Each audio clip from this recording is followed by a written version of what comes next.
লাঠির ঠক ঠক আওয়াজ আর ঢোলের শব্দের পাশাপাশি লাঠিয়ালদের হাঁকডাক ও দর্শকদের করতালি সব মিলিয়ে সৃষ্টি হলো এক উৎসবমুখর পরিবেশ। আবহমান বাংলার গ্রামীণ সংস্কৃতির অংশ এই লাঠি খেলার আয়োজনে গাংনী ফুটবল মাঠে মেতে উঠেছিলেন সকলে।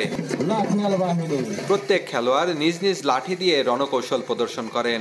আত্মরক্ষা, প্রতিপক্ষকে ঘায়েল, দলগত প্রচেষ্টার মাধ্যমে বিজয়ের কৌশলগুলো একসময় ছিল শত্রুর হাত থেকে নিজ এলাকাকে বাঁচানোর হাতিয়ার। কালের বিবর্তনে তা জনপ্রিয় খেলায় পরিণত হলেও আবারও হারিয়ে যেতে বসেছে। দীর্ঘদিন পর লাঠিয়াল বাহিনীর উপস্থাপনায় তাই উচ্ছ্বসিত দর্শকরা। অতীতে জমিদার জোরদাররা বংশ পরম্পরায় লাঠিয়াল রাখতেন। এলাকাকে রক্ষা করতেও লাঠিয়াল বাহিনীর কৌশল ছিল গুরুত্বপূর্ণ। কিন্তু উদ্যোগ আর পৃষ্ঠপোষকতার অভাবে দিন দিন হারিয়ে যাচ্ছে গ্রামীণ বাংলার ঐতিহ্যবাহী এ খেলা। এটা আমাদের ঐতিহ্যবাহী লাঠি খেলা, যা আমাদের বংশের বাপ দাদারা অনেকজনে খেলে গেছে। আমরা আশা করি আমাদের পরবর্তী প্রজন্মকেও আমরা এই খেলাটা যেন ধরে রাখতে পারি। রাস্তাঘাটে অনেক সমস্যা হতে পারে, এজন্য নিজের আত্মরক্ষার জন্য খেলাটা আমরা ধরে রাখি। 2-3টা বংশের ছেলে এই খেলাটা খেলে। এখানে দল বেদল কোনো নাই, ভেদাভেদ নাই, এবং আর্থিক সহযোগিতা আমরা নিজেদের ভিতরে এই খরচটা বহন করি।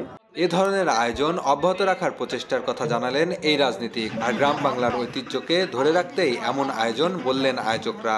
বাংলার ঐতিহ্য লাঠি খেলা, এই খেলা গাংনী বাজারপাড়া উন্নয়ন সংস্থা আয়োজনের কারণে এই যে গাংনী উপজেলা এবং পৌরসভায় থেকে এত পরিমাণ দর্শক এসেছে এবং হারিয়ে যাওয়া ঐতিহ্য ফিরে এসেছে, এই জন্য আমি নিজেকে খুব আনন্দিত লাগছে আমার। পাশাপাশি আগামীতে গাংনী বাজারপাড়া উন্নয়ন সংস্থা বাংলাদেশের হারিয়ে যাওয়া অনেক বড় বড় খেলা এখানে আয়োজন করবে। হারিয়ে যাওয়া ঐতিহ্যকে আবার এই গাংনীবাসীর সামনে উঠিয়ে ধরেছে।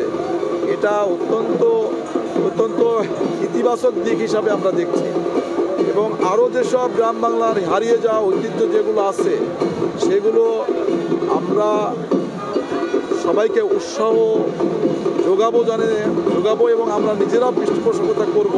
গাংনী বাজারপাড়া উন্নয়ন সংস্থার আয়োজনে লাঠি খেলা প্রতিযোগিতায় 4 লাঠিয়াল দল অংশগ্রহণ করে।